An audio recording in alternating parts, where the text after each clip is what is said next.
Guys welcome back to my YouTube channel. आज हम इस वीडियो में पढ़ने वाले हैं नैंड एज यूनिवर्सल गेट। तो नैंड को यूनिवर्सल गेट क्यों कहते हैं? क्योंकि इससे हम कोई सा भी गेट बना सकते हैं, लाइक एंड, और, not, nor, XOR, x nor. ठीक है, तो इसको पढ़ने से पहले सबसे पहले हमें पढ़ना पड़ेगा डी मॉर्गन्स थ्योरम। तो डी मॉर्गन्स थ्योरम होती क्या है? इसकी दो स्टेटमेंट्स हैं।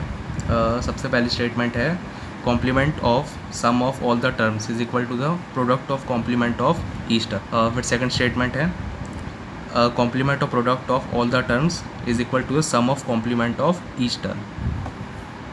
ठीक है, तो ये दो स्टेटमेंट्स हैं डी मॉर्गन्स थ्योरम की। तो सबसे पहले हम पढ़ेंगे NAND as NOT gate. NAND gate का आउटपुट क्या होता है? y is equal to a dot B का होल बार। तो और नॉट गेट का आउटपुट अगर हम दोनों इनपुट को सेम कर देंगे तो हमारा आउटपुट a आ जाएगा। तो यानी कि a डॉट a कितना होता है? a, इसका कॉम्प्लीमेंट a कॉम्प्लीमेंट, हमारा आउटपुट आ जाएगा नॉट गेट। तो इसको करने के लिए सबसे पहले हमें एक बनाना पड़ेगा नैंड गेट। नैंड गेट लगाया, नैंड गेट के दोनों इनपुट हमने कर दिए सेम, यानी कि a डॉट a हो गया हमारा a डॉट a, और इधर लगा है बबल, बबल का मतलब कॉम्प्लीमेंट, तो a dot a complement which is equal to a complement. तो ऐसे बन गया हमारा नैंड एज नॉट गेट। अब हम बनाएंगे नैंड एज एंड गेट।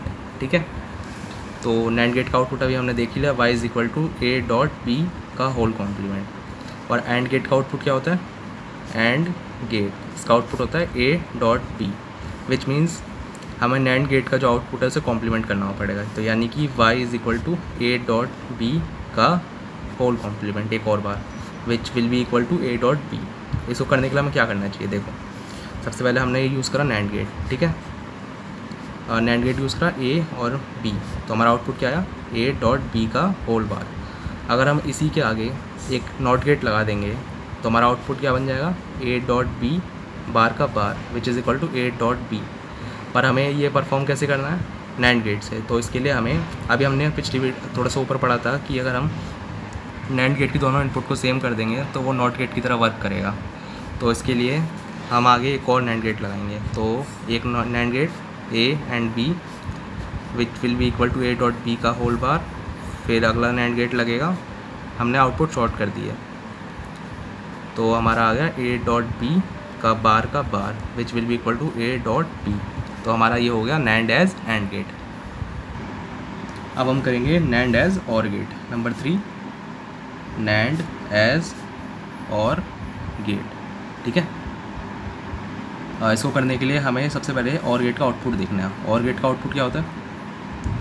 हमारा a प्लस b। और नैंड गेट का आउटपुट क्या है? नैंड गेट, इसका आउटपुट क्या है? a डॉट b का होल कॉम्प्लीमेंट। तो अभी हमने डी मॉर्गन्स थ्योरम पढ़ी थी। डी मॉर्गन्स थ्योरम क्या कहती है? a b का whole complement which will be equal to a complement plus b complement. पर हमें चाहिए क्या? a plus b। ठीक है, तो इसका मतलब है कि हमें जो इनपुट है उसको हमें कॉम्प्लीमेंट करना पड़ेगा वो और गेट में डालने से पहले। ठीक है, तो इसको करने के लिए हमें क्या करना पड़ेगा? मान लो हमारा नैंड गेट है नॉर्मल। नैंड गेट का आउटपुट क्या मिलेगा हमें? नॉर्मली बेसिकली क्या मिलता है? नैंड गेट से पहले हमने एक इन्वर्टर लगा दिया, ठीक है, और इधर एक इन्वर्टर लगा दिया। आउटपुट दिया a और b। यहाँ से क्या मिला? a बार, और यहाँ से b बार। तो इधर क्या मिलेगा? a bar plus b bar, sorry a bar dot b bar का होल बार। और a bar dot b bar किसके बराबर होता है? a bar dot b bar, तो डी मॉर्गन थ्योरम से निकल गया a प्लस b का कॉम्प्लीमेंट, फिर कॉम्प्लीमेंट, यानी कि double complement, which will be equal to a plus b। ये हो गया हमारा नैंड एज और गेट। अब हम करेंगे नैंड एज नॉर गेट। ठीक है, नॉर गेट का आउटपुट क्या होता है? नॉर गेट का आउटपुट होता है हमारा और गेट का कॉम्प्लीमेंट, यानी कि a प्लस b का होल कॉम्प्लीमेंट। का मतलब क्या है?